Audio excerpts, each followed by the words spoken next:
24 বছর বয়সী একটা ছেলে ট্রেনের জানালা দিয়ে বাহির দেখছিল আর চিৎকার করে বলছিল, বাবা দেখো, গাছগুলো সব পিছনের দিকে চলে যাচ্ছে। বাবা হাসছিল, আর পাশের সিটে বসে এক জুটি ছেলেটির এমন বাচ্চা সুলভ আচরণ সহানুভূতি নিয়ে দেখছিল। হঠাৎ করে ছেলেটি আবার চেঁচিয়ে উঠল, বাবা দেখো, মেঘগুলো আমাদের সাথেই দৌড়াচ্ছে। জুটিটি আর নীরব থাকতে পারল না। বৃদ্ধ বাবাকে বলেই ফেলল, আপনার ছেলেকে ডাক্তার দেখাচ্ছেন না কেন? উত্তরে বাবা হেসে বলল, দেখিয়েছি, আমরা হাসপাতাল থেকেই আসছি। আমার ছেলে জন্মান্ধ, আজকেই সে তার চোখের আলো ফিরে পেল, আজকেই সব কিছু দেখতে পারছে। শিক্ষা। পৃথিবীতে প্রতিটি মানুষের একটি গল্প থাকে। কাউকে ভালোভাবে না জেনে তার সম্পর্কে কিছু বিচার করে ফেলা ঠিক না। সত্যিটা আপনাকে চমকে দিতে পারে। যখন বাবা মাকে ইন্টারনেট বা ল্যাপটপের বিষয়ে কিছু শেখাতে গিয়ে বিরক্ত হয়ে পড়ি, তখনই মনে পড়ে ছোটবেলার কথা। যখন স্লেটে হাত ধরে সরেও সরেয়া ক খ অনেকবার প্র্যাকটিস করানোর পরেও ঠিক মতো লিখতে না পারার কারণে মা বাবা কোনোদিনই অধৈর্য হয়ে বকাবকি করেনি। আমার হাতে তৈরি পোড়া রান্নাটাও যখন মা বাবাকে খুব তৃপ্তি ভরে খেতে দেখি, তখন আবারও একবার ফিরে যায় সেই ছেলেবেলায়, যেদিন মায়ের হাতে তৈরি পরমান্নে একটু মিষ্টি বেশি হয়েছিল বলে খাবার শেষ না করেই উঠে গিয়েছিলাম। যেদিন বৃদ্ধ বাবা মাকে অসাবধানতাবশত পায়ে একটু কেটে যাওয়ার কারণে বকাবকি করি, বলি, একটু দেখে চলতে পারো না? এখন এত রাত বিরাতে কোথায় ডাক্তার পাবো বলো তো, বড় কিছু হলে? তখন আবার ফিরে যায় সেই ছেলেবেলায়, যেদিন বারণ করা সত্ত্বেও দুষ্টমি করে ছুটতে গিয়ে পা কেটেছিলাম। সেদিন মা বাবা না বকে কোলে তুলে চোখের জল মোছাতে মোছাতে ঔষধ লাগিয়ে দিয়েছিল। মা বাবা আজ বৃদ্ধ হয়েছেন, সময়ের সাথে সাথে অত আপডেট হতে পারিনি হয়তো। এটা কি দোষের? প্রশ্ন করুন নিজেকে। আমরা অনেক সময় নিজেদের না পাওয়াগুলো নিয়ে অন্যের সাথে তুলনা করে থাকি, কিন্তু তুলনাটা যদি একবার ছোটবেলার সাথে বড়বেলার ঠিক একইভাবে করে থাকি, মা বাবা কত ধৈর্য ধরে শিখিয়েছেন সবকিছু, যত্ন নিয়ে পরিচয় করিয়েছেন বাস্তবতার সাথে, সমাজের সাথে, তাহলে আজ এই ব্যবহারটা বাবা মার সাথে করতে পারছি না কেন? যে শিক্ষা পেয়েছি ছোট থেকে, সেই শিক্ষা যদি জীবনে অ্যাপ্লাই না করতে পারি, তাহলে যে শিক্ষাটা অপূর্ণ রয়ে যায়। তাই এমন ব্যবহার করার আগে আর একটিবার ভাবুন। মা অসুস্থ হলে অসুস্থ হয়ে যায় পুরো পরিবার। সুস্থ থাকুক পৃথিবীর সকল মা। মা মানে কোনো ডিগ্রি ছাড়াই ঘরের ডাক্তার।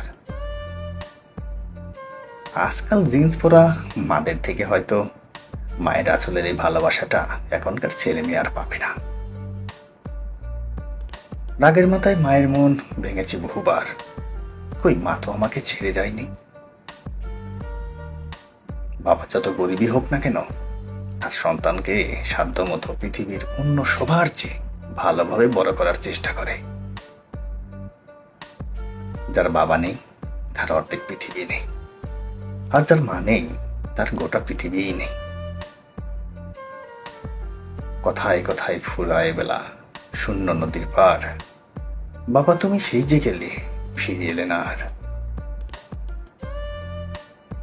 22 থেকে 28 বছর বয়সটা খুব অদ্ভুত, খুব ভয়াবহ, কারণ এই সময় মানুষ সবচেয়ে কাছের মানুষকে হারায়। বাবার টাকা নয়, বাবা থাকাটাই বড় বিষয়।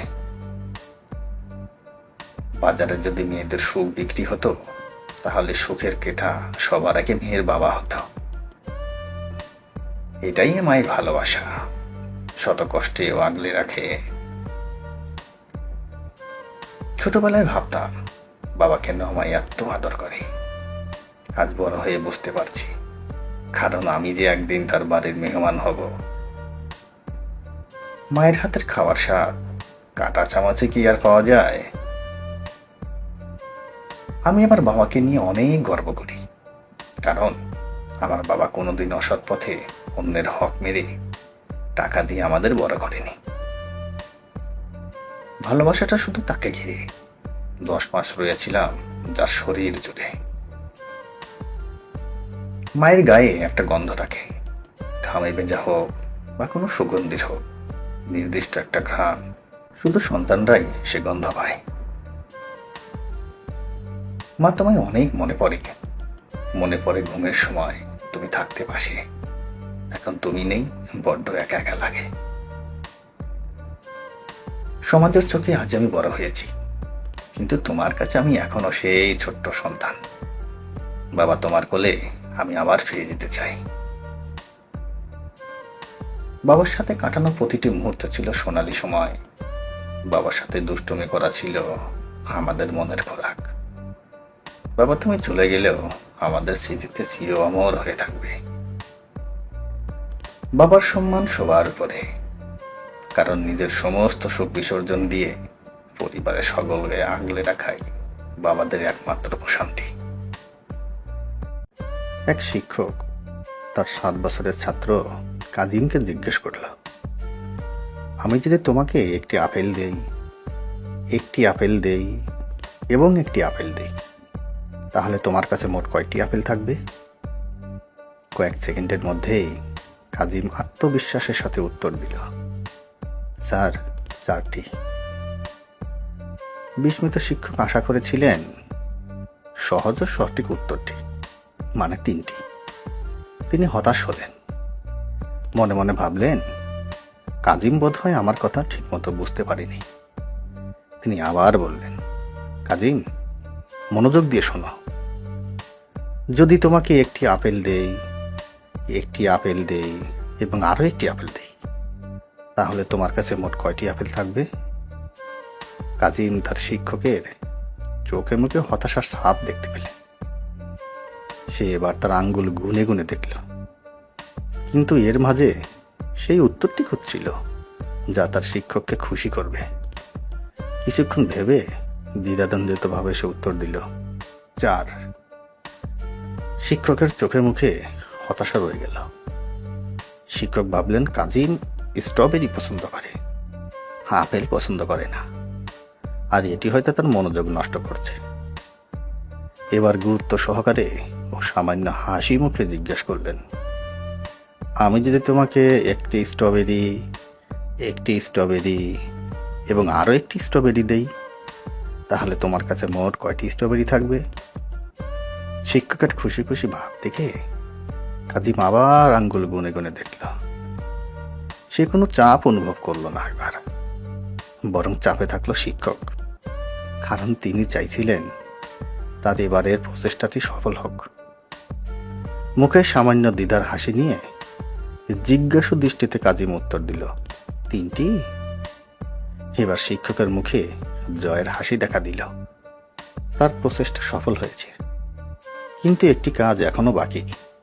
তিনি আবার কাজিমকে জিজ্ঞেস করলেন, এখন আমি যদি তোমাকে একটি আপেল এবং আরো একটি আপেল দিই, তাহলে তোমার কাছে মোট কয়টি আপেল থাকবে? অনুরোধের সুরে কাজিম উত্তর দিল, 4টি। শিক্ষক আবার বিস্মিত হলেন এবং হতাশ হয়ে পড়লেন। সামান্য বিরক্ত কণ্ঠে তিনি যাইতে চাইলেন, কিভাবে কাজিম? মৃদু কণ্ঠে কাজিম জবাব দিল, কারণ আমার ব্যাগে আগে থেকে একটি আপেল আছে।